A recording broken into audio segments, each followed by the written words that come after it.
Yes बेटा, 6th class. कल हमने डी पार्ट तक वेरी शॉर्ट क्वेश्चन आंसर किए थे। काफ़ी बच्चों ने अच्छे लिखे हैं और शायद याद भी किए होंगे। और एक बात का और ध्यान रखें, मैं किसी भी दिन फ़ोन करके किसी भी बच्चे से क्वेश्चन सुन लूँगी।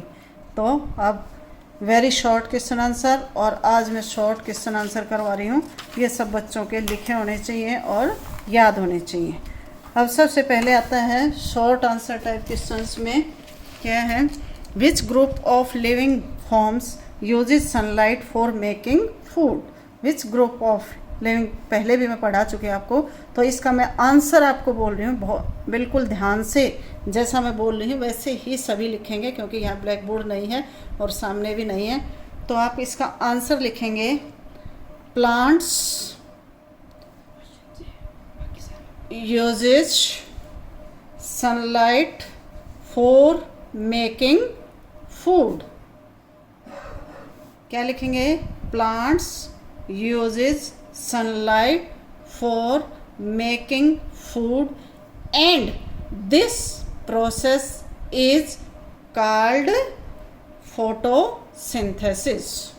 क्या लिखेंगे, plants uses सनलाइट फॉर, केवल यहाँ पर देखिए, plants uses sunlight for making food, this process is called photosynthesis. Photosynthesis की स्पेलिंग पीछे से आप ढूंढ करके खुद लिखेंगे बेटा। सारी स्पेलिंग अब लिखना मुश्किल है, तो आप खुद देखेंगे। क्वेश्चन नंबर सेकंड है, name the food products obtained from animals. Food product जो हमें एनिमल से ऑब्टेन्ड होते हैं वो लिखेंगे।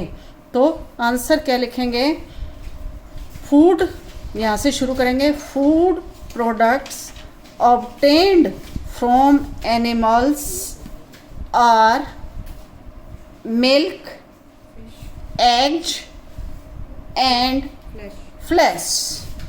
क्या लिखेंगे, name the food products obtained from animals. तो यहाँ देखिए, food products obtained from animals are milk, क्या लिखेंगे, मिल्क, एग्स एंड फ्लैश। आगे क्वेश्चन नंबर थर्ड आता है, mention any two adaptations found in herbivores for eating their food. इसका answer आप लिखेंगे, टू अडेप्टेशंस। ये देखिए यहाँ से, two adaptations found in herbivores are as, क्या लिखेंगे, two adaptations found in herbivores are, number 1, squirrel and rabbits have sharp front teeth, incisors to bite nuts and seeds in small pieces। ये आप अपनी book में भी यहाँ पर देख सकते हैं। देखिए पेज नंबर 10 के ऊपर है, squirrels and rabbits have sharp front teeth, incisors to bite nuts and seeds in small pieces। Number 1 पर आप ये लिखेंगे। और number 2, elephants have long trunk to lift their food and put it into their mouth। ये 2 point आप यहाँ पर लिखेंगे पेज नंबर 10 के। क्वेश्चन नंबर 3 के लिए था, mention any two adaptations found in herbivores for eating their foods. तो इसमें आप पेज नंबर 10 के ऊपर जो है आपका पॉइंट फर्स्ट जो है, स्क्वेरल एंड रैबिट्स, ये यहाँ तक स्मॉल पीसेस, ये हो जाएगा। उसके बाद आपका ये थर्ड है, elephants have long term to lift their food and put them it into their mouth. ये आपका क्वेश्चन नंबर 3 है। अब क्वेश्चन नंबर 4 है, in what ways are decomposers essential on the earth. Decomposers earth के ऊपर किस लिए हमारे लिए क्या हैं, ज़रूरी हैं। किस लिए हैं? डीकम्पोजर्स जो होते हैं break down the bodies of fungi and bacteria into simpler substances. Due to this reason decomposers are essential on the earth. देखिए बेटा, फिर मैं एक बार बोल रही हूँ, ध्यान से वीडियो को रोक के लिख सकते हैं आप, क्योंकि क्वेश्चन ऐसे ही लिखवाए जाएंगे.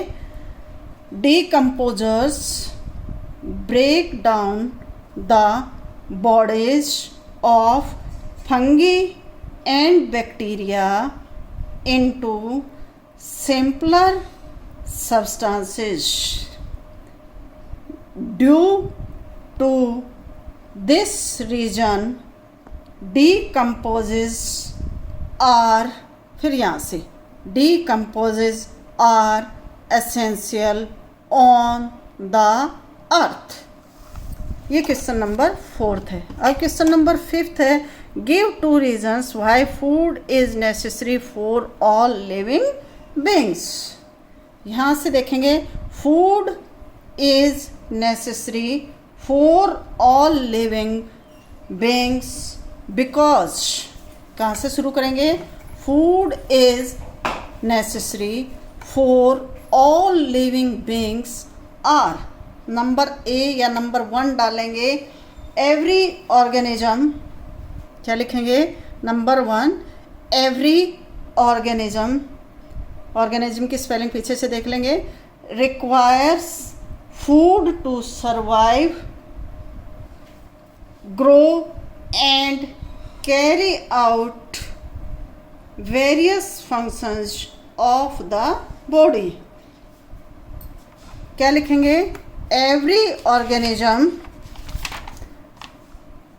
Requires food to survive, grow and carry out various functions of the body. ये A पार्ट है. अब लिखेंगे B part. all living organism need food to remain active. क्या लिखेंगे? all living organism need food to remain active. ये है बेटे आपके शॉर्ट आंसर टाइप क्वेश्चंस. कोशिश करेंगे इनको लिखने की. फिर भी अगर किसी को कोई प्रॉब्लम आती है तो आप डिस्कस करेंगे, मुझे कॉल करेंगे या व्हाट्सएप करेंगे. क्वेश्चंस के लिए तो आप कॉल कर लें, व्हाट्सएप ना करें कि मैडम ये समझ में नहीं आया. लेकिन आप कॉल करें 3 बजे से 4 बजे के बीच में. उससे पहले या बाद में कॉल ना करें. 3 से 4 के बीच में किसी बच्चे को अगर कोई समझ में नहीं आता तो आप मेरे से पूछ लें, मैं आपको पूरा डिस्कस करके बता दूंगी. और बाकी ध्यान से लिखेंगे तो ये कंप्लीट हो भी जाएगा. गुड बेटा.